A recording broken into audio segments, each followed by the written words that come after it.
What's happening, people? Welcome back to the channel. You got myself, Tommy. You got Akeem and Saeed here today. Our baby's not here with us. Conveniently, as I said last week, every time we lose, somehow he doesn't make it here. Well, every time Chelsea loses, somehow find a reason not to be here. But to be fair to him, he is away to Milan. Is it Milan he's gone to run the marathon? So well done to him, and we'll welcome him back next week. So United's got Chelsea next week, so he's got to be back next week. And we're gonna try and record a preview midweek with his brother. So we'll see how that goes. What's happening, boys? Though, how's the weekend? Terrible. Good weekend for me, boy. I'm not gonna lie. We haven't played, and it's been a great weekend. I think apart from Liverpool winning, everything pretty much is on United's side, really. So we need to try and win tomorrow to cement top four. But we'll get into that. Firstly, people, if you can please subscribe to the channel, click the like button, turn on your notifications to know whenever we upload, and comment, man. Big weekend, change in the title race. Let us know what your thoughts, man. If you're an Arsenal fan, how you feeling? How confident are you to pull this back? And if you support Chelsea, how you feeling about the top four, or top five race? And United fans, how you also feeling about everything going on? And in terms of obviously, we're currently in the driving seat. We see how long that lasts. But hopefully, man, tomorrow we can almost cement top four, top five tomorrow. Because if we win tomorrow, we'll go 5 points ahead of Chelsea. But we'll get into that. There's only one place to start. Only one place, and that's at the Emirates. Why? That was yesterday. That's old news. We can start today. No. We got to line it up. What happened today is irrelevant. It would have been irrelevant if because of what happened yesterday. So it's important to line up what's happened. So last time we was here, this was after international, right? This was before. This was last weekend. Yeah, last weekend after the FA Cup, and this was before the Champions League game. So you would have lost two, within two of your last three, but now you lost three of your last four. Last week we was going into this week, we was basically saying that for me personally, I still thought he was going to win the league. That hasn't changed at the moment, but we go in depth with it. My logic behind it was because I didn't see you losing 3 out of your last 7 games, because that's what it will almost take. Because even if you lose 3 out of your last 7 games, Man City has to be perfect as well, and I still think Man City is still going to drop points. So that was my logic behind thinking you are going to still win the league. Going into the Bournemouth game, I thought was going to be a bit risky, and I thought it was going to be a tough game, but I thought that you was going to get through the game. I thought you was going to get through the game, but how the game was going to shape up, I didn't really know what was going to happen in the game, but ultimately I thought Arsenal was going to win. But boy, was that in for a surprise, because the better team on the day won the game. It's as simple as that. If we're going to say the better team won the game. I think what was surprising about it, how you guys struggled to get out your own half, especially in the second half. I didn't see that coming, how they was able to pin you in your own half. You would have thought they're the one going for the race, the title race. If you didn't know anything about football and you was told that one of these teams is going for the title race, the other one is just fighting relegation. Europe. Well, not relegation, trying to get into Europe, because they're not fighting relegation. You would have thought Arsenal are the one trying to get into Europe, and they're the one fighting for the league, because they took the risk. Really, they were pressing very high. They wanted to see. They was almost daring you to play through them, and you couldn't do that. And then, without looking at the stats, just watching the game, because I went to look at the stats afterwards. I went to look at the stats today ahead of us recording today.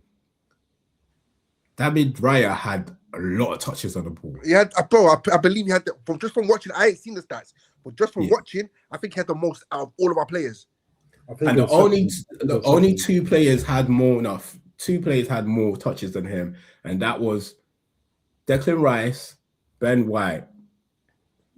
Apart from those two, he had the third most touches on the ball, which is damning on Arsenal as a whole, like how you play football. If your goalkeeper is having a lot more touches than field players, Central midfielders. it's exactly your central midfielder. It says a lot. It says a lot, man. But look, we'll go into the dynamics of the title and what yesterday defeat means for the title race. But you watching the game, what was your thought process going through the game? Who would you put the blame on? Oh well, first and foremost, the blame will have to go straight to the manager. He's the one who puts out the tactics, puts out the strategy, tells us how to play, how to attack, how to defend. That's all down on him. If the players are executing his orders, then those are the players that he shouldn't be signing or shouldn't be playing. So yes, first and foremost, the manager has to hold majority of the blame.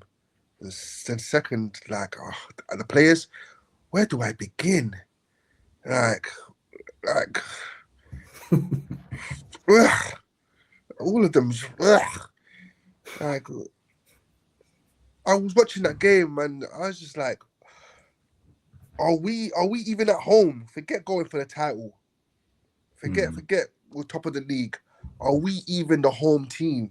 Because the way Bournemouth are so comfortable on the ball, the way they dominated possession, especially that second half, you would have thought that we were the away side and they needed the points desperately to achieve their goals. They just played us off the park, and our players exposed the lack of technical quality in our attack. But this is something that we've all been saying anyway for a while. Our attackers aren't great. They're not great. A lot of Arsenal fans like to hype up certain attackers, like a Kai Havertz, or Gyökeres, or do you know what? I'm guilty of hyping up Martinelli, but that's because of Martinelli from what he showed me in his formative years, as an 18, 19-year-old. I saw potential there, but that all of that's gone. All of that's gone. Zubimendi, I've hyped you up yesterday, bro. I didn't want to bring it up, but we've had this conversation time and time again throughout the season, and my question is, I wasn't playing down his qualities. All I've ever asked is, I haven't seen what you guys have been saying about him. I kept on saying it. Him and Declan are a carbon copy of each other. I think on the ball, I get it. I think Zubimendi is a bit more technical than Declan. I think if Zubimendi was to play, this is why I keep saying that. But he's not showing it though. That's the problem. Why do you think he's not showing it? Because and the reason why I don't want to. I don't think, and this is why I keep saying I'm very careful with my choice of words. I'm not saying it's not good enough. I'm not saying it's not technical. I've always said I just haven't seen it. And the reason, and this is the question I want to ask: why? Because we've seen him do it. I've seen him when he played for Spain. I've seen him when he was at was it Sociedad, right? No, was it? Sociedad. Yeah, I've seen it. So it's like, why do you think he's struggling? Is it the lack of time he has on the ball, or what do you think it is? Yeah, I think it is that. I think he's showing that when he gets pressed. This is why I kept saying I want Rice to be deeper and Zubimendi to be the more further forward, because it seems like when Zubimendi gets further forward, he has the ability to take the shot, to pick out the maybe not the delicate, intricate pass, but he could do it a bit better. He could do it better than Rice can. So this is why I was saying them two should, because, bro, like he's showing us that when he is pressed, when he has pressure applied to him, that he is prone to the mistake. He's prone to giving the ball away. a la Tottenham, a la Man United, and again yesterday. So I'm thinking, if me as a football fan, an ordinary, regular football fan, who's watching it on the TV, if I can see it, why can't our manager, why can't our coaching staff, why can't they identify these problems and be like, oh wait, hold on, Rice is actually suited better to be in deeper than Zubimendi, and Zubimendi is actually a bit more suited than Rice to push further forward. Because even for instance, yesterday there was an incident when Rice got the ball and he tried to play it through towards Gyökeres. And that they got cut out. intercepted. Thank you. Got his I think if it was Zubimendi might have made that pass. He might have made a pass more than Declan Rice would have.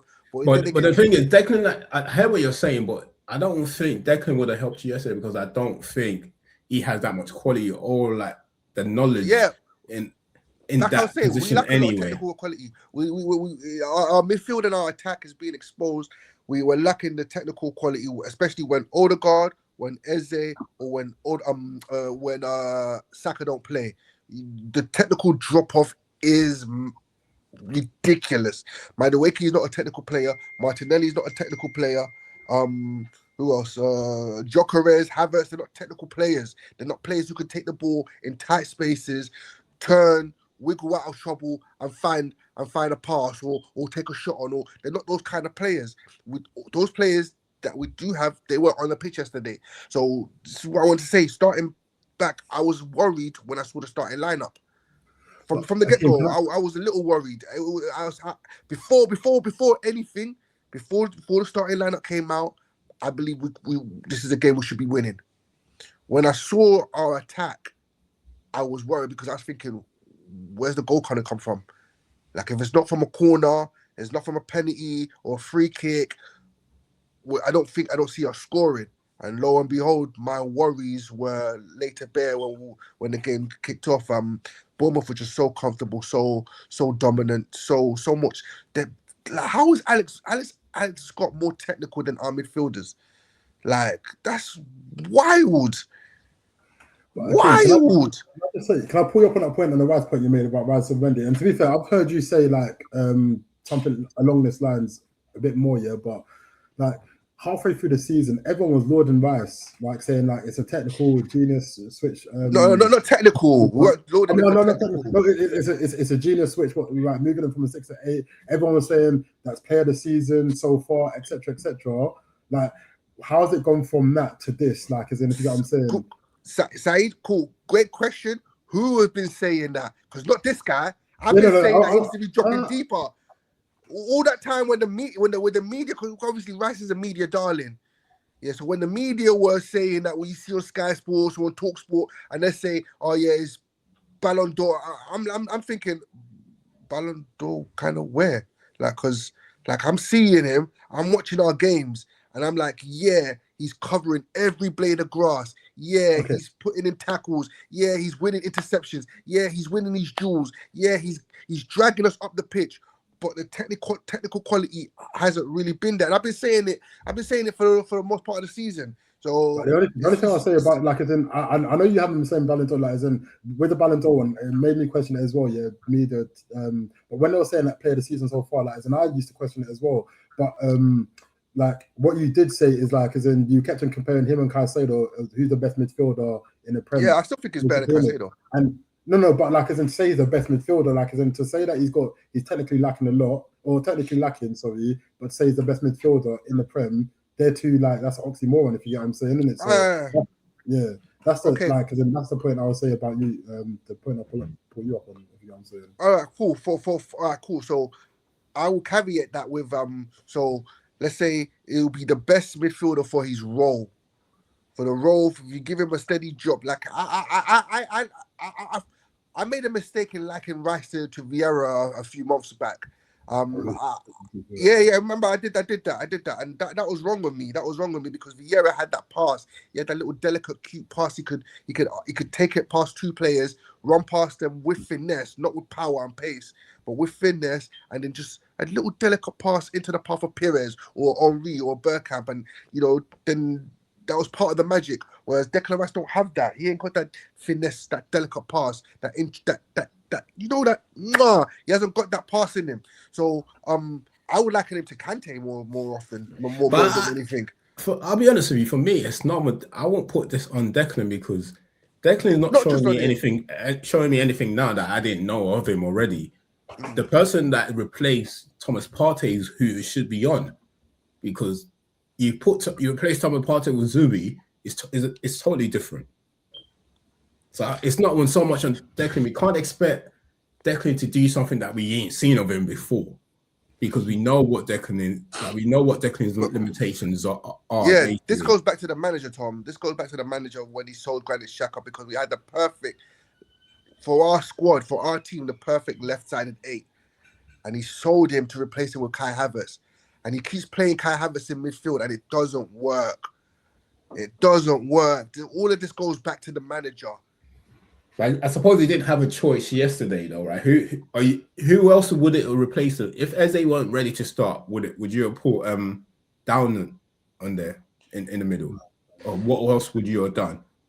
Well, I'm against playing this guy so early, especially when we had Ethan in our squad and we decided to let him go. So I feel like it'd be unfair to this young kid. But right now, needs must. And that's the point I'm trying to make. So what other options, if we're going to say right now, to the manager, what options did he have yesterday apart from Kai? Right now, he was, I think he might have been better off, because, like I said, we were lacking technical quality in our midfield and in our attack.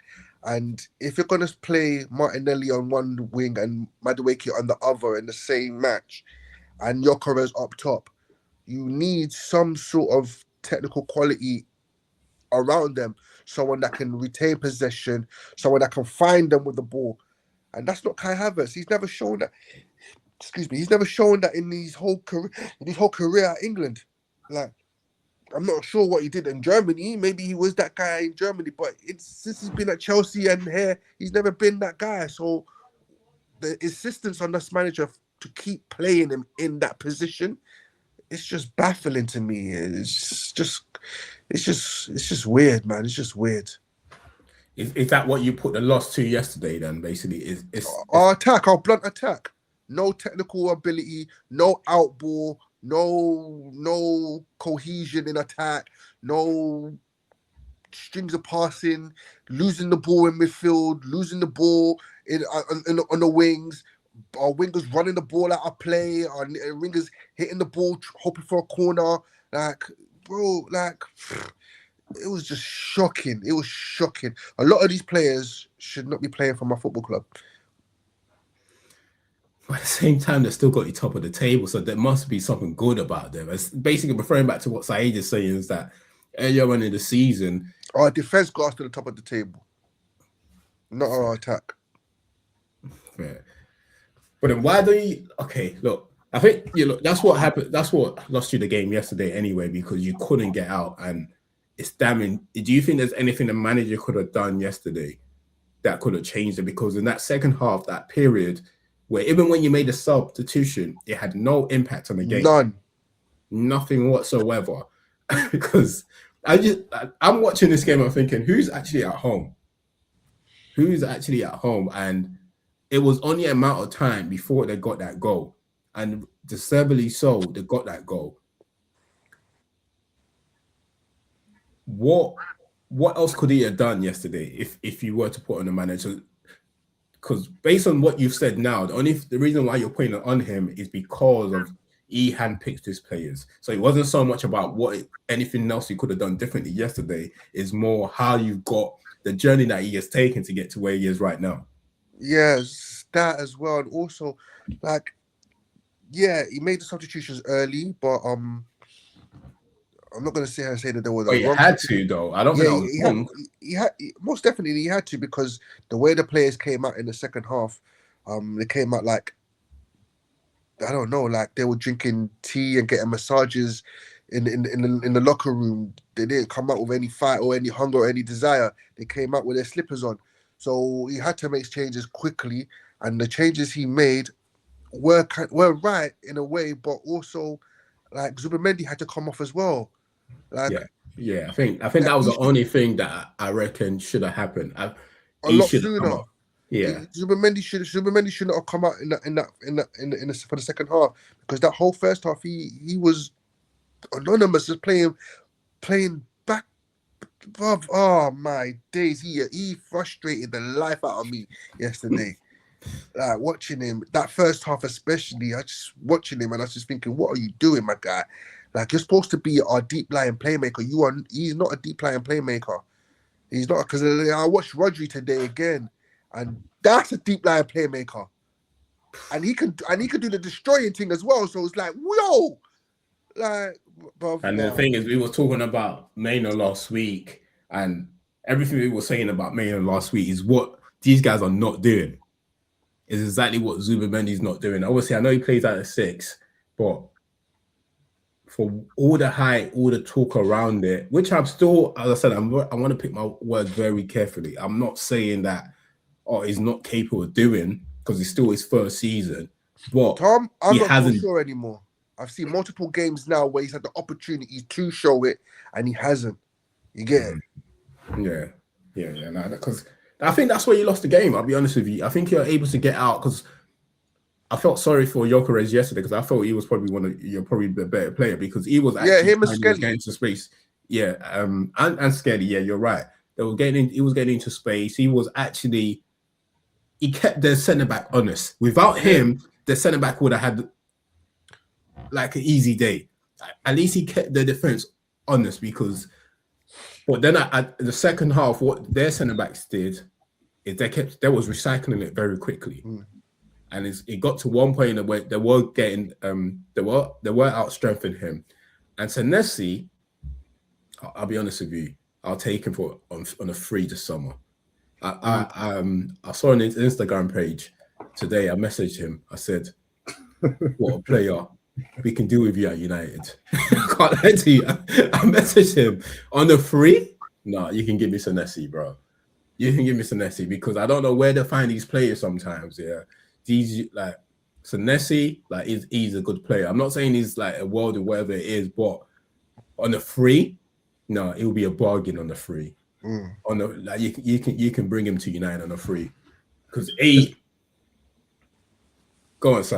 No, I was saying just to highlight, like, as in Senesi, but like as in the whole back five changed as well. So like to do what they've done this season, changing the back five, we said all the season so far. Like it took them a couple of games to kind of gel whatnot, but like I just think it's sensational how they can still play in the way they play, changing the whole back five. Yeah, it's credit to the manager really, because as we said, like for them to be brave enough to almost dare Arsenal to play through them. And we said, and I know we said Raya had the most touches, but he was probably the only one when you did beat the press. He was probably the only one that actually beat the press. Imagine our goalkeeper's our playmaker. I'm saying he was the only one that I saw a couple times that actually beat the press. Yeah, the ball gets Havertz. Yeah, the ball gets Havertz. I know Declan carried it a few times, but apart from everyone else was passing side to side or back to the keeper. Like there was, whether like give credit to Bournemouth because they're set up really well, but come on, you got to do better. You got to do better. Look, I know you had some players off, like Eze's back. That would have made a difference if he's fit. I'm not sure. He weren't. You can see from his performance yesterday. I'm not thinking he was fit. Bro, he played. Imagine that 20, 30 minutes that he got him more involved in Havertz than the whole. Like it was, bro. Yeah. What happens? Okay, look, we discussed yesterday's game. City's played today and they won 3-0. I was speaking to one of my friends today, and as I said last week, I'm not changing my mind until let's see what's happened within the City's next couple games. But then you can't keep giving people chances, like teams chances. You know, like sometimes you're like, you know, when you're poking the bear and the Bear's letting you go. The Bear's not doing anything about it. But the more you poke the Bear, you're antagonizing the Bear. You're giving them opportunities. They're not the right team to be giving these opportunities to. Do you know what I'm saying? How many more opportunities are you gonna give them before you realize, you know what? Oh shit, we've shot ourselves in the foot now. How many more do you think they can possibly get, or do you think that this is it and it's done now? Oh, in the words of Roberto Mancini, it's finished. It's finished.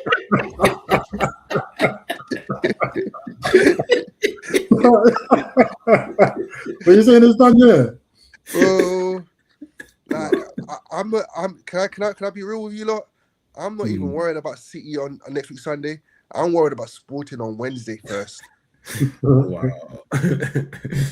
Like, I'm being so real. I'm worried about Sporting on Sunday, on Wednesday first, before I'm worried about City. That one there, I'm the way these guys are playing, I have no faith in them. I have no faith in the manager that they're gonna go there because they need to win now. Forget a draw. Forget a draw. That's what I was saying, because that's what I was gonna say. I was gonna say, you win there next week, you basically seal the title there, because winning there is not so much about just the 3 points. It's the confidence that it carries you through the next few games, and it's the mentality that it carries you through the next game. You're almost taking a dagger there and stabbing in their heart and thinking they can't get back up from this. That's what a victory does there next week. You go there and try and play out a draw. It's still like, don't get me, you're in the front foot because they have to win, but it still give them life. And for me personally, I still think you're going to win this, but I think one thing you can't do, and I can't stress this high enough. You can't let it go to the last game, because I don't think you beat Palace away from home in the last game. Yeah. Palace. You ask me personally, a lot of those players, that's the last game there. Mateta's last game, the manager's last game. I don't think you beat them away from home on the last day. It's not just that. It's that Palace now have this reputation of being the title challengers graveyards. They've done it to Liverpool. They've done it to Chelsea. I swear they've done it to Chelsea. But they've done it to Liverpool a couple of times anyway. They've done it to Liverpool. Like, so, like, I wouldn't like us to go there and have to win.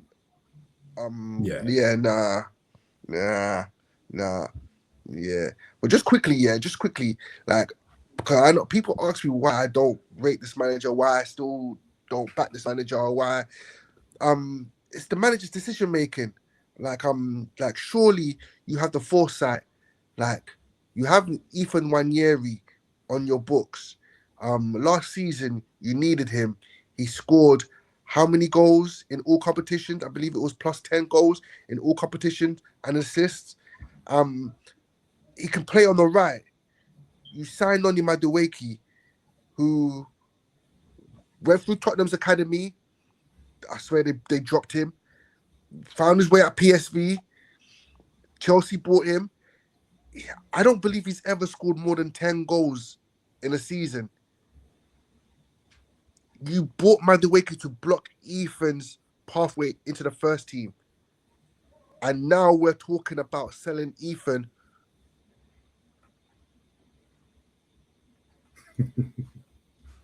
I think he's dropped off. I think the internet won't allow him to say it. But you know what? Yeah, I was going to ask you, while we wait for him to reconnect, this week, obviously, Ethan and Miles Lewis-Skelly has been linked to United. Would you take either of them, or would you take both? I'll take both of them. Like, I'll take Lewis-Skelly to compete for the left back, but even I like him in the middle as well. To be fair, like, I know he hasn't looked as tidy, especially this season, but I like him. Like, I always see him developing into like midfield for Arsenal, innit? So I'll definitely take him at United. And then Ethan as well. I'll definitely take Ethan. That is in. I feel like we need a mix of young, hungry players and experience, and he would definitely bring the young, hungry. He's got a good, like he can drive. He's got good feet. He's got a good shot as well. Yeah, like I'll definitely take him. I think the only thing is lacking the experience, or like then when to make the right pass, when to make the right, when to shoot whatever. But yeah, but I think with that, because we're not exactly competing for the title, it can afford to make those mistakes. Yeah. And especially if we're in Europe next season, like as in we're going to need to change it around as well. So I definitely feel he'll get more than enough game time if he does come as well. So well, who's that? Sorry, no, just saying. No, like, we're just talking. Before you drop off, I'm not. The last thing we heard you said is can't remember what was the last thing you said, but you mentioned Ethan. When you mentioned Ethan, I just basically outside that Ethan and Mazel Skelly has been linked to United. Would he take them at United, basically? So we just talked, and the last person we're talking about is Ethan, basically. But yeah, no, I agree with what you're saying, Akeem, though, in terms of like, obviously, hindsight is a beautiful thing, yeah.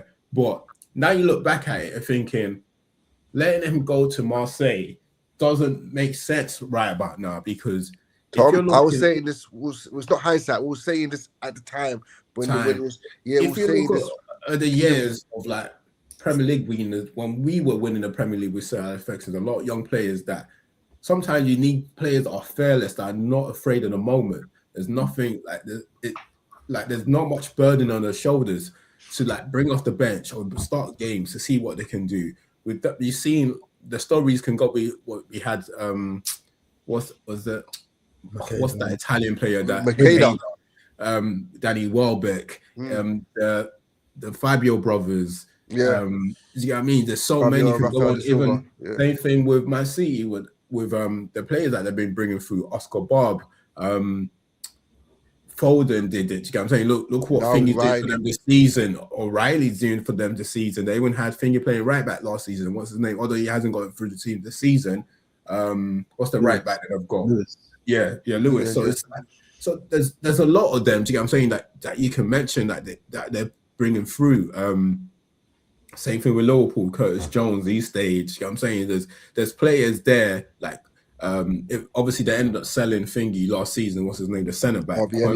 Konsa. Yeah, Abbey Elliott. But Abbey Elliott came from Thingy anyway. He came from Fulham. Yeah. So they are like, obviously, I get what you mean. So these are the kind of moments that you go and give the boy a chance. Like, look at the how high Dalman must have been after that goal against who was it? I can't remember what team did it. Everton.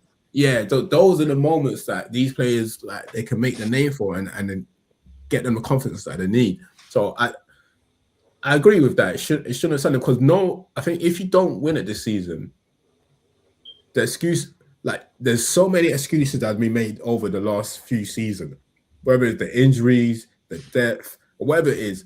You've now had so much time to create your own team.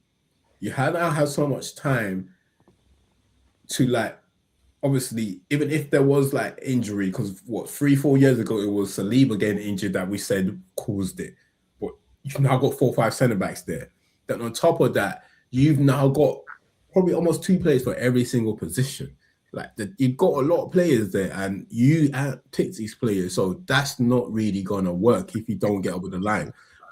So it's gonna be questioned because I've never been in the boat that you bottled the other titles. That's not with me. I don't think that was the case. But this one, I will say, is a bottle job. I will say this one is a bottle job. I have to agree with you. I don't think the other ones were bottle jobs. I'm not in an agreement with all of that. But this one, you almost is as if you don't want to win a title. How much more chances do you want? You can there's so many opportunities to got away from City. City shouldn't even be in the title race right by now. He shouldn't, because Liverpool went through it last season. Liverpool at this point, Liverpool was already traveling to Dubai, or is it? I can't remember when they were traveling to Dubai, because you could have closed all opportunities for City right by now. And what makes matters worse now is they now have the Champions League, and now they have nothing. Yeah. They can focus on now. The difference now. They've got a big game next week. They've got a whole week to prepare. You still got to focus on Sporting Lisbon. But just going back on Ethan though, like as you were saying, like Ethan was around last season and he didn't really fancy him though, right? So like, Yeah. so even worse for him to keep him around and not play him. Like, But this is what's troubling me. Sorry. This is what's troubling me is the fact that what more does this kid have to show to show? What more does he have to do to show you that he's willing and he's ready to take the step up? Like because last season he performed better than Madueke did at Chelsea last season. We brought Madueke in to be back up to Saka, and hopefully Ethan will get more minutes in the middle of the park. That hasn't happened. I would have rather us keep our money and play Ethan to back up the Saka than us sign Madueke, because this season he hasn't scored in the league for us. He hasn't scored in the league, bro. He hasn't scored in the league for us. He hasn't set up a goal in the league for us, unless it's maybe a corner. I'm pretty sure he's got an assist there somewhere. Oh, from a corner, maybe. Maybe from a corner, maybe, but not from any good wing wizardry play. None of that, because we haven't seen that. He hasn't, like, he takes on his man, beats his man, and beats himself. He's running the ball out of the pitch. In the Premier League, he's got 2 goals and 1 assist. 2 goals. Who did he score his goals against? I don't know, but that's what he's got here. Right. That's news to me. Yeah, I'm pretty sure that he's got 3 goals in the Champions League. I know he scored in the Champions League, but like I'm saying, like Ethan last year put more numbers up in the Premier League while Madueke was still at Chelsea, and he's come here and, bro, I don't get the logic. Like, if he was never gonna play Ethan in the middle, why sign Madueke? Because you could have played Ethan on the right. Yeah, look, it's look, there's a lot in his head. There's a lot, and I'm not sure. I don't know whether I'm overthinking it, but I can almost sense like the nervousness in him in the touchline. I'm not sure but he does tend to pace up and down anyway. But it's as if like the pressure's amping up against him, and I'm not sure if he's dealing with it well. And there's not much excuses to use, really. He just has to win something. Next week, I think you almost have to, you have to win the game for me. You don't have to win it. I don't think you have to, because a draw's not cutting it. But a draw is still in your hands. A draw is not in Man City's hands. No, a draw and what? At the moment, it's in both of your hands right now. Yeah. But a draw still puts it in your hands. A draw don't put them in your hands, because in their hands. Because so the way I look at it now is, if you win next week, I think that's over for me, because I don't think you lose. They will need you to lose three in the last 6 games. 5 or 6, whatever is left. Yeah, and then if they beat you, then they go on top. Like, they can go on top if they win the game in hand, though, right? Yeah. I'm going for sure. The reason why I still, even if they beat you, the reason why I still think you still win, even if they beat us. No, let me finish. Yes, I don't think it's because I still think they are going to drop points. I honestly think they are going to still drop points. I don't think Man City is going to win everything until the end of the season. This is my own personal thoughts. What I didn't realize is you guys are really going to put me to shame. I didn't think you was capable of losing 3. I wanted to say this last week. Like, you guys are really putting me to shame, because I couldn't foresee you guys losing 3 out of 7. You've already lost 1. So if you lose next week, that will make it 2. So, and I don't see you losing another. Not that. Well, I didn't think I see you losing another at the time. But what I'm saying is that's even 2. But I still honestly think, he's going to drop points. So if they beat you next week, then you have to be perfect for the rest of the season. Can you be perfect? I don't think so. I don't think so. Maybe if they beat you next week, maybe I'll wait until they win the game in hand first before I say anything. looking at the fixtures going then, yeah, like so you've got Man City next week, and you've got Newcastle at Newcastle. home, Fulham at home, West Ham away, Burnley at home, and then Crystal Palace away, right? Like, Let's just go through each game. Newcastle is going to be tricky. Yeah, it's going to be tricky, definitely. I think you beat Fulham at home. Because the reason why I think Styles makes games. The reason why you beat Fulham at home, Fulham lost to play. And defensively, they're not as good as Bournemouth. Do you get what I mean? So they're going to open up set pieces, whatever it is, they'll concede something. You beat Fulham. Newcastle won't be tricky. West Ham is tricky away from home if they're still fighting relegation. Then who else is there after West Ham? Burnley at home, so that's a given. Oh, Burnley, yeah, that's a wrap up. Oh, you played everything. So. Burnley, yeah, well, you'll beat them, and then Palace. And then Palace one, that's one I think he needs to be wrapped up before Palace. But if you deep it though, that's three local teams, if you know what I'm saying, London teams that are playing against, in it, and they're not derbies, but they are derbies in that kind of sense. They are. I think they can be little Newcastle. It just depends on what confidence they're going into that game with. Yeah, and they can either go into the Newcastle game with like a draw, because if you think about it now, they can be going to that Newcastle game with CE being on CE can be on top of the table by that game. I think Arsenal's got a better goal difference than City right now. Yeah. Yeah, but I'm saying if City win the next two games, they go on top, level on points. No. And then it comes down to goal difference. They won't be on top. They won't be on top until they play the game in hand. But I think you've got. Yes, I'm saying they've got a game. Well, they're playing a game before us. They play. Arsenal plays Newcastle. They're playing Burnley. They're playing Burnley. They're playing Burnley, so they can be on top before that game. Fair enough. Yeah, cool. So it depends on what level of confidence you're going into that game with. Are you going into that game with a defeat to City, or with City on top of it, or with it?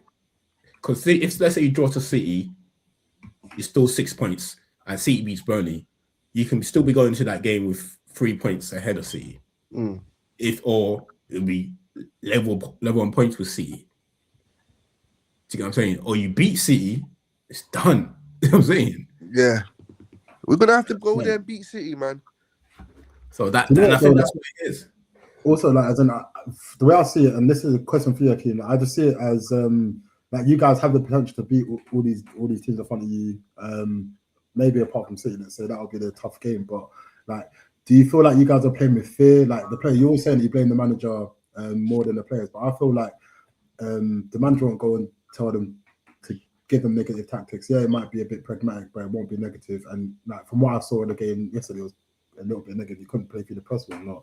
Do you feel that's the players' fear, especially going through what they've been through in the last couple of seasons, or as you said, is it more down to the manager? Because if it is the players' fear of getting over the line, then that will affect them more than just the Man City game, I think. Yeah, that's a good question. I think it's a bit of both. I think it's managers' tactics and the players' fear. Players might not be fully 100% on board. Remember, they're the ones that have to carry out the orders. And maybe they're not comfortable with the orders that they're being asked to execute, and in turn they're playing within themselves, or maybe other teams, which I'm leaning towards, because having watched Southampton last week and having watched Bournemouth again this week, and then Pep's Man City a few weeks ago. I'm thinking that these teams have now sussed out Arteta's tactics. They realize that we have no threat up top. And now that they can come out and play against us, they realize that we are lacking technical quality in midfield when certain players ain't playing. And it's the wickedest thing, because I don't even rate Odegaard, but bro, he is by far our most technical midfielder. Like, it's a joke. It's a joke. Like, I've been saying, we're going to have to play either Zubimendi and Odegaard or Rice and Odegaard in that double pivot. It can't be Zubimendi and Rice anymore. I've been saying that to you from the beginning. I've been saying that from the beginning of the season. I've voiced that so many times that you can't be playing both of them, bro. Like, you just can't play both of them now, bro. I'm just hoping that the manager finally sees it from yesterday's performance from Zubimendi. Yeah, but I don't think he changes it for next week, though. Bruv, he won't change it. He won't change won't it. change To be honest with you, I would like to see Miles Lewis Skelly in midfield now. Try something different.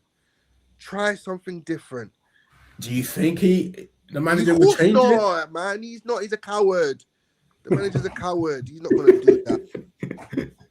to do that. All right, look. What early prediction for next week? 3-0 City. This is the fears, bro. Like, come on. Have a bit of heart, man. Come on. What are you saying, Saeed, next week? No, I do think City will win, especially like with a bit of momentum. They beat Arsenal in the cup as well. So like, as in that kind of gives them all the hype they need. Like they don't need any extra motivation to go in that game and try and win it. Obviously, they're going there knowing they have to win. Any other result for them is a plus for Arsenal. I'm in the camp with you. Like if a draw is good enough for Arsenal, because it'll still be 6 points. It might be 3 points, but I think they're about to win it. So, but I feel like they definitely go with Vim to go and win that game. And knowing how they came out in the second half of the cup, like if they start like that, or even if they contain Arsenal for the first half, and if you go at Arsenal, like it could be like they can win the game in like 20, 30 minutes and then just see out the rest of the game. So, yeah, I think that's and especially with the last couple of performances I've seen with Arsenal as well, like as in, I'm not sure how they turn it around. Like as in, early in the season, people were saying that Arteta were playing with the handbrake, and then he came out and said, "Oh, the handbrake's off now," that kind of thing. I feel like that's creeping back in, if you get what I'm saying, isn't it? Playing with a bit of handbrake. I don't like saying that, but like as in, yeah, it does seem like the performances are like that. So, but the main point is like they just can't switch around the performances. Like you don't like. I don't think guys have it in you just to pull out a performance like that. So yeah, I do think City will win, and yeah, just to keep it interesting as well. Like I hope City wins. I'm not gonna lie, I do hope they win just to see a good title. Look, to be honest, I've always wanted this game to mean something. I've said this quite a few times on here. I didn't want the title race to be done. I just think it depends on how Arteta approaches that game. If they want to sit back, I think they'll be in trouble. And obviously, yesterday demonstrate that. And if you do have other players available, if you can get someone like Timber back, that's what I was about to say. Timber, it will make a massive difference. You know what I'm saying? Yeah, Ben White's finished. Yeah, Ben White against Dockel's not going to be a good matchup.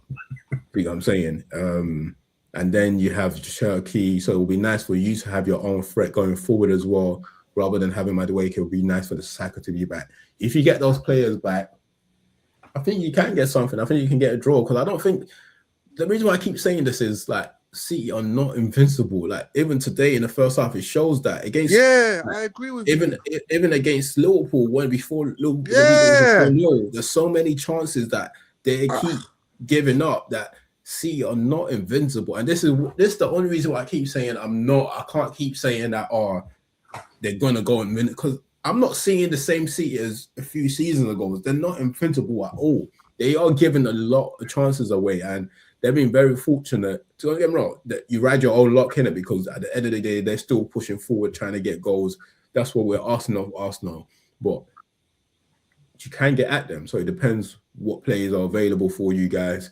And I haven't played them. And even Pep said it today. There's one thing being Arsenal on any ordinary day, but to beat them twice in a short space of time, it's going to be very hard. So, yeah, but I guess they've got to do that if they want to win the league, innit? And if anyone's capable of it, it'll be Pep. And I'm sitting on the fence a bit, but I'll call it a draw. When Papa can't come on, did he do anything? Like, because I can't even remember. No, none of the substitution. Apart from the young boy, he tried a bit, but none of them really impacted the game at all. Like left side's gonna be a bit of a problem for you, then, isn't it? Like in terms of I think that left side's been a problem for years, man. Yeah, so none of them really. Should we look at City's running games as well, since we're here? Yeah, let's just look at City's running games. So City's obviously got you guys, and I think after then they got Burnley. I think one of the tricky one would be after Burnley. I think they're away to Bournemouth. Is it that away to Bournemouth and away to Everton? Those games are going to be tricky. I think they're away to Everton first, and then the thing is, for them, Everton are not great teams at home, so I think City can beat them. Away to Bournemouth will probably be the trickiest game. But then I watched Bournemouth, Bournemouth has been on an unbeaten run at the moment. But I think stylistically is a good game for City, unlike Arsenal. Stylistically, Bournemouth are going to play, and City are going to play, and City has the better players. But saying that, it's still going to be a tricky game. If anything, I think Everton game might be a bit more tricky than Bournemouth, because Everton, they're going to sit back. But they just don't have like the clinical attackers really. But stylistically, if Bournemouth are playing and City are playing, then you should think the better team should win. Yeah, City. Do you get what I mean? So that's my thought process behind it anyway. Whether or not it does happen, because even when we played Bournemouth, we had opportunity to win because we were playing and they were playing, and we created a lot of chances in the first half to kill off that game against Bournemouth. Both times we played them, in fact. Both times we played them like we should have. Yeah, like, exactly. They were leading at both stages, isn't it? And then we just ended up. Yeah, exactly. And those are stylistically, if you're playing Bournemouth and you have the better players, you do have an opportunity to beat them. And then who did have? And I think the next couple after that is who is it after that? So they got Everton, then they got Brentford at home. They got Brentford at home. Yeah. And then last game of the season is Villa at home. But they still got to play the Palace. The game in hand is Palace, but I don't know when they're going to play that. That's at home as well.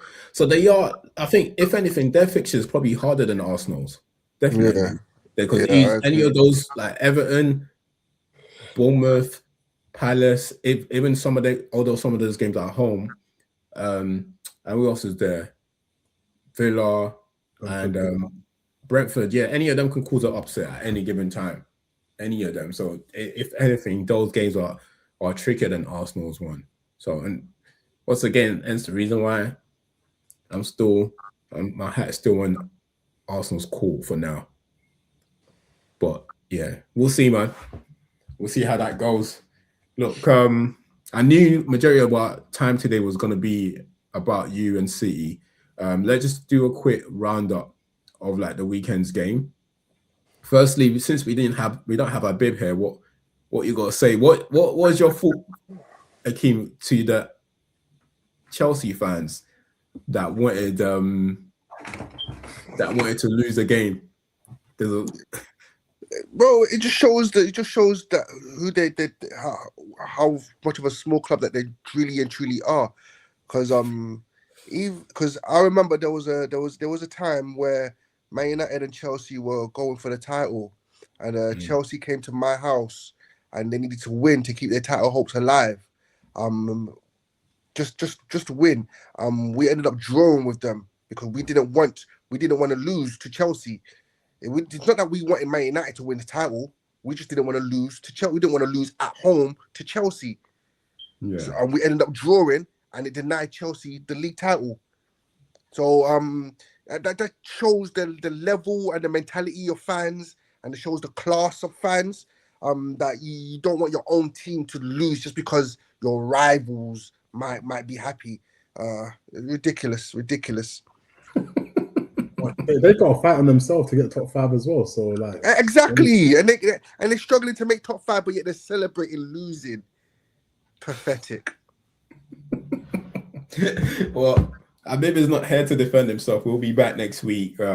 Next week should be interesting because we've got them. I'll be honest. We'll do like a quick preview of like the United game in a second. I would love for us. I do think we'll win tomorrow anyway, but I don't want to say anything. But let's go into like the rest of the big game against Leeds. You know, they don't like you. You don't like them. It's like a derby, isn't it? Yeah. The derby. Firstly, let's get to your favorite team, the Spurs. Man, they are. I'm gonna be real, man. Even they couldn't put a smile on my face because of yesterday. Bro. I was watching the game. And I was like, yeah. Then I remembered my team. I was like, who cares? Like, bro, seriously. Like I said, my team comes first, unlike Chelsea. Now I saw a tweet from an Arsenal fan today, basically saying that, being honest, if you don't win the league, it won't be able to enjoy Spurs Facts, going down. facts, If Leicester goes facts, down. facts, Yeah. facts. 100%. I don't care if Tottenham get relegated no more. I wouldn't really Yeah. care. Yeah, Like, no. that's my business. It's only No, I funny hear if that. we win the league as well. No, I hear that, man. But look, West Ham beat Wolves, which makes it a lot more interesting. And this is what we was asking in it, because if West Ham won first, and then it puts them in a difficult battle. I did watch the Spurs game. Yeah, they played a bit better than usual. They showed a bit more fight than usual. But it was a difficult, good game for them. Now they are actually in the bottom three. It's gonna be tough. Like the Zerbi's there. He has made a slight difference. You can see them going forward. They created a lot more chances, especially I think they should have gone ahead a couple of times before Sunderland scored. So they need to try and keep that momentum. I think they've got Brighton next at home, which is not going to be easy. Brighton's been on a decent form, and Spurs obviously struggle to win from home. But once again, I'm always saying that stylistically, Brighton is a good team to play. You are going to get chances against Brighton. So hopefully, if they can put that away, then we'll see what happens with West Ham. West Ham has got who they got next. West Ham has got Crystal Palace away from home next, which is not going to be easy. And then Nottingham Forest is playing. Who's Nottingham playing? They're playing. I'm trying to check now. They're playing Burnley at home. So that is an opportunity for Forest to go 4 points.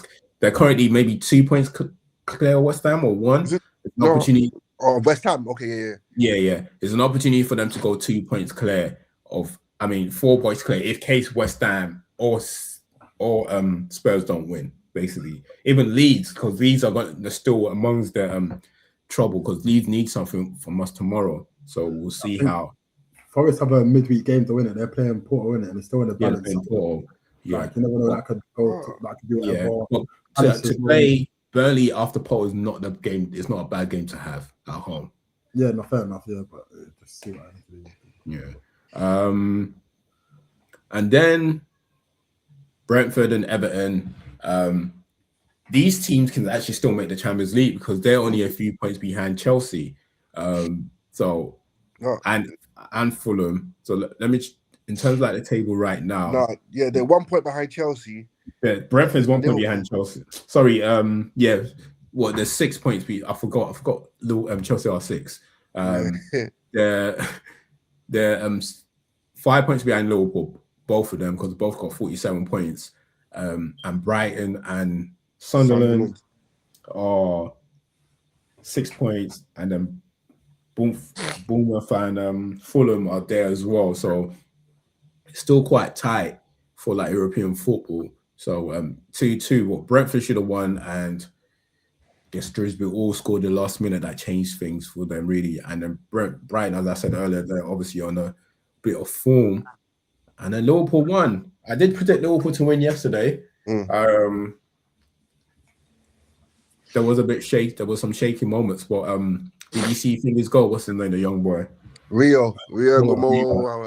How good do you think he can be? He reminds me of a little of a mini Luis Diaz that they saw last year. Yeah, he got quick feet like him. Like he likes to come in and out, and that was a very, very good, well taken goal. He's got a bit of a high ceiling. What would you say if you was you? What would you do with him next season? Because they are in the transfer window to buy another right winger. What would you do with him? Do you still go ahead and buy the right winger, or do you bank on him?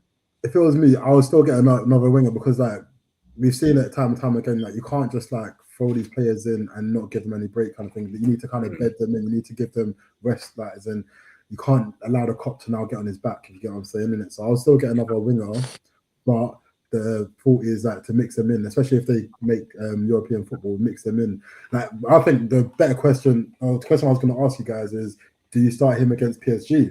Because his thing is like he's just fearless right now, and he will go, he takes on his man, whereas like some of the other like Gakpo ain't doing that. So yeah, would you start him against PSG? Because he played free, he changed the formation away from home, right? And they're very fortunate to be going to Anfield with just 2 behind. PSG Very should have fortunate. battered them. Yeah, they're very fortunate. Chances though. Yeah. You know what? I'll be honest with you, Si. I think I will. You know, I Yeah. think I will because So you it say depends what? what it goes for. Stick to If he's 4-3-3 gonna play 4-3-3, who Play is him on gonna the play left. there is between them and Gakpo, right? And I'll choose. I'll probably go him ahead of Gakpo if that's the formation he plays. If it's 4-3-3, do you get what I'm saying? He's probably going to play Ekitike in the middle and Salah on the left.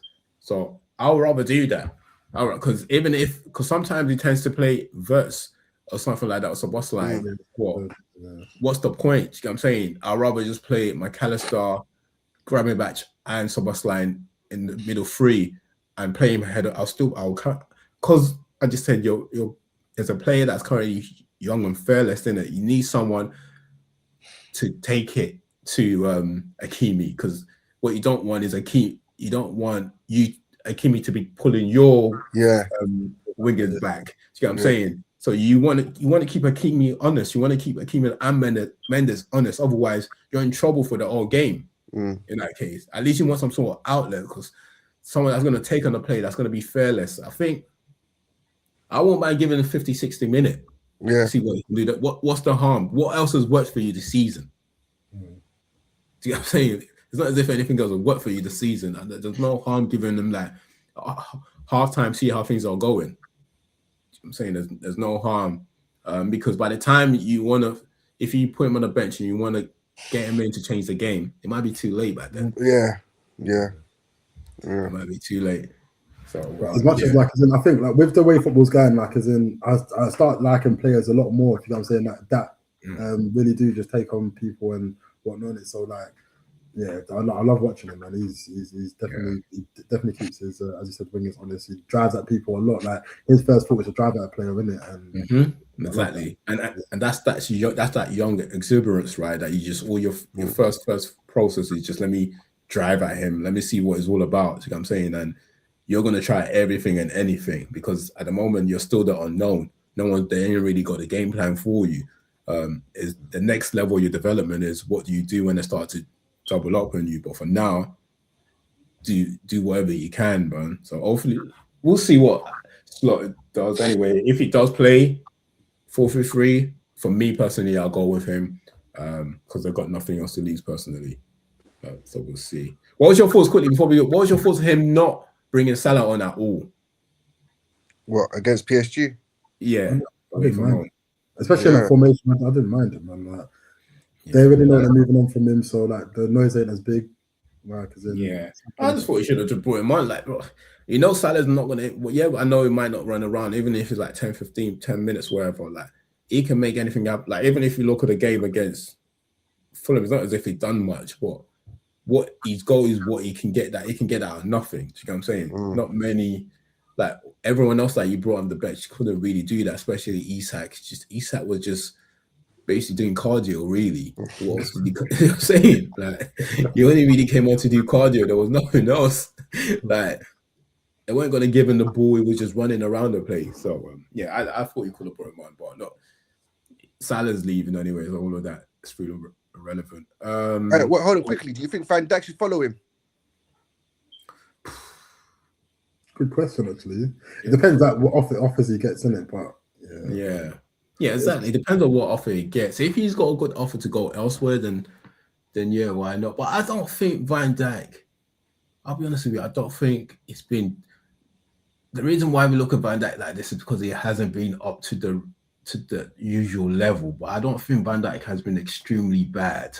I'm not in the bracket of him being like poor. Like he hasn't been protected. He's out old and he's expected to like go 1-on-1 with a lot of these young boys. Like he's getting exposed and not much protection. It's the way Liverpool plays. And if this is how they're going to continue to play, then maybe it should go with him. Or maybe I don't know. But I think that we needed some sort of level of experience. If I was a Liverpool fan, I would want to give him one more season, because the centre-back era is not one you just want to throw two unknowns on. Fair enough, it's true. You know what I'm saying? Because I don't think Konate is the leader that you need there. So I wouldn't, And I've already signed the other centre-back anyway they've got one that's injured that they signed last year. I mean, what's his name? That he looks quite good when he came on before he got injured. Actually, I forgot his name. Oh, he only played one game. I can't remember his Yeah, name. the Argentinian brother. He came from Italy. Then they bought is it the Leo guy? What's his name? Jack, begins with J or something. Oh yeah, yeah. Yeah, and then Konate is close to signing a new contract. So having those four, it's not bad to just keep him there, just to show them the rope before he goes away. If you get what I mean. So if I was a Liverpool fan, there's no harm, but he just needs to understand that he may not get as much game time as he was getting.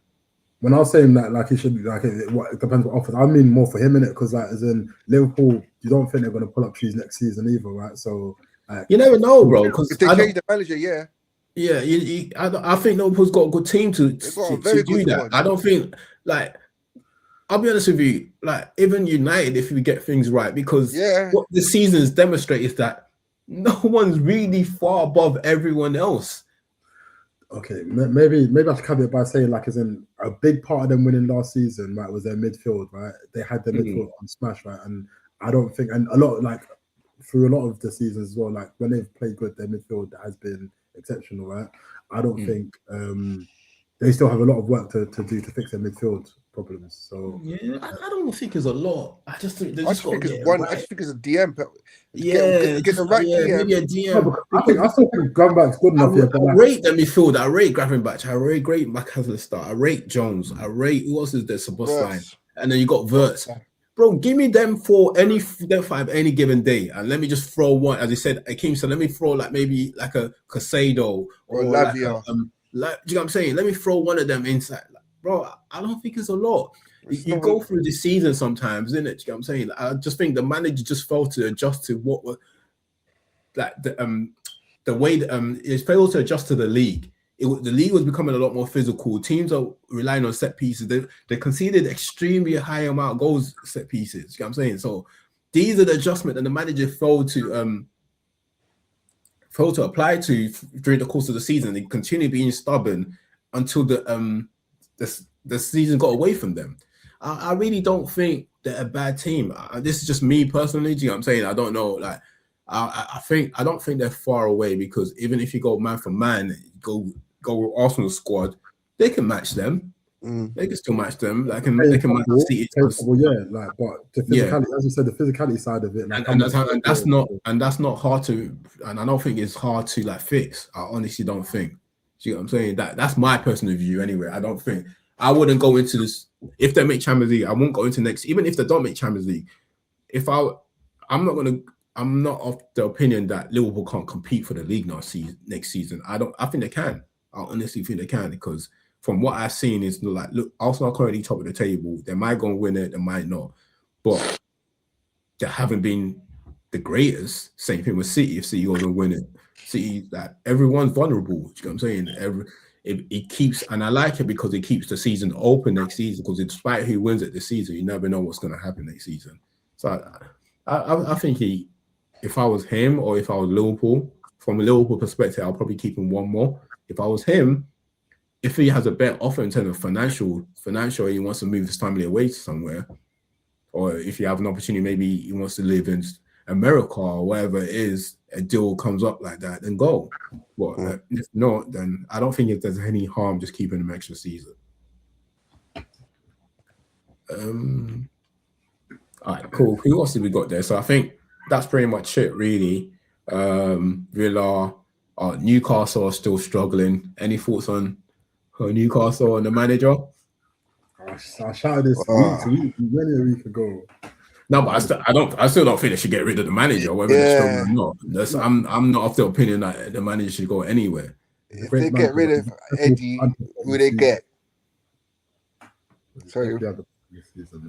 Yeah, it depends who they get. But I think this summer, I think they might try a lot, because there's a lot of managers available.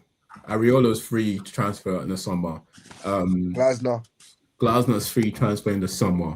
You know what I'm saying? There's managers in the market. I think their problem is, how do you entice these managers? Because it's hard for them to compete, because they have to sell a lot of players. See, because of the financial regulations, they have to sell in order to buy.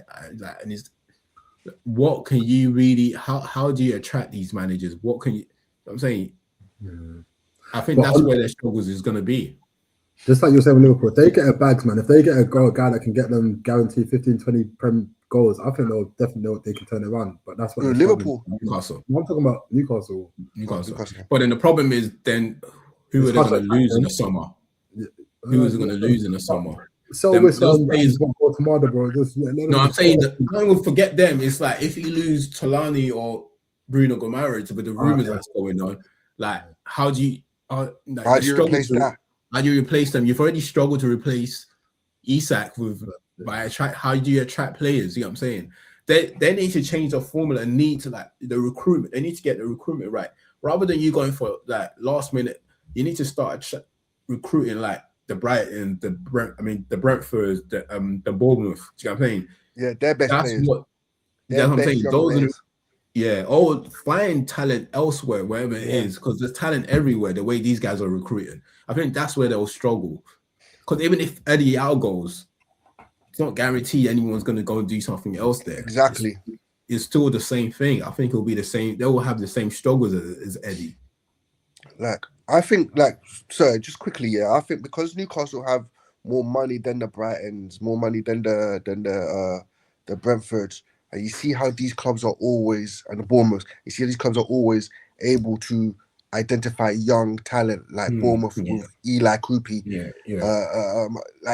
I think Newcastle should go towards that model. Whereas they have so much more money, they can get the creme de la creme of these young talents. Yeah, I agree. That's my opinion.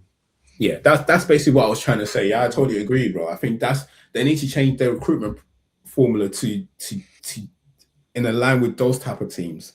Yeah, if they can get those young stars, and the thing is, and they can still try and get some top players, exactly. Add to it, unlike the others. You know what I'm saying? Yeah. And if they get that balance right, they'll be good. But if not, but I think they'll be the same anyway. But look, let's just lastly before we shut off. Tomorrow United play Leeds. I think it's a massive game for us because if we win, we got 10 points clear of Chelsea, and we got to play Chelsea on the weekend. So, which slightly gives us a free hit going into that game, and will probably be a lot more dangerous going in as a free hit. A draw is not the end of the world because 8 points clear of Chelsea is still very good. You know what I'm saying? But I would rather us seal this position sooner rather than later. I think I was saying that regardless of what Chelsea does, we need 3 wins previous to that. But now, knowing that they've lost, maybe 2 wins and the draw might even seal it for us. Do you get what I'm saying? And that can start from tomorrow. 10 points ahead of them. It will be hard for us to lose. Well, I said that about Arsenal. We almost need to lose 4 out of our last 6, 7. So I do think we can. The reason why I think we can win tomorrow is because it's slightly like a derby, and we're at home. We've got a good record against Leeds. Leeds haven't been us for a while, but at minimum, just do not lose the game. I do think we can win, but we just can't lose that game tomorrow. So I think that's what's more important because we're putting ourselves in trouble. Losing that game, now going away to Chelsea. By next week, rather than us being maybe 10 points clear of Chelsea, we can find ourselves 4 points be ahead of Chelsea by next week Sunday. That's the difference. So by next week Sunday, we can either be still 10 points ahead of them or 13 points ahead of them if it's beat them, or we can be 4 points ahead of them. So that is the margins when it comes to this game sometimes. So I think we'll win, but look, I don't want to say anything, but I don't want to rely on this team. I don't trust this team. I won't be surprised if we lose, but I do think, if you ask me, I do think we win. At the beginning of the weekend, me and my friend was talking, and we're talking about the Liverpool game, the City game, and the United game, and I said to him, because he was saying that he felt Fulham was going to get something from Liverpool. I was like, no, I said Liverpool's going to win. City will be Chelsea. and United will win. So it's 2 out of 3 so far. Please don't shame me, Man United. Do not shame me. I win tomorrow. But what do you think, Si? We've got capacity to win, but like as I say, teams that run against us or that can run against us scares me in it. So yeah, and they've got injuries as well. Just to put it as that, they've got some injuries that could potentially help us. I think Rondon is injured. Watson is injured. A couple others. I can't remember their names. Injured. If he's injured, then Who's that? DCL. Or even to be fair, like as in that's not even the worry. What's the other guy? The Okafor, because he's got good feet. The Okafor, the other striker, isn't it? Okay, and he runs a lot as well. But yeah, like as in man for man, we should be able to beat them. But it's just like us playing to occasion. And to be fair, I feel like that the late games, the games that like as in nobody watches as much, they're the games that we tend to do all right in when we're top billing like 4:30 on a Sunday. Like we always kind of buckle a bit. So yeah, I think we should beat them if you're looking at man for man. But also, as you said, when you expect anything from this team, like they can let you down. But at the very least, like we should be getting a draw from that at the very least, and that's just because of that spice of the derby, isn't it? Yeah.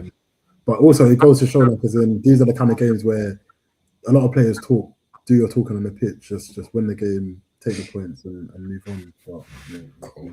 Yeah. Now let's see, man. Hopefully we'll win. And then next week, big weekend.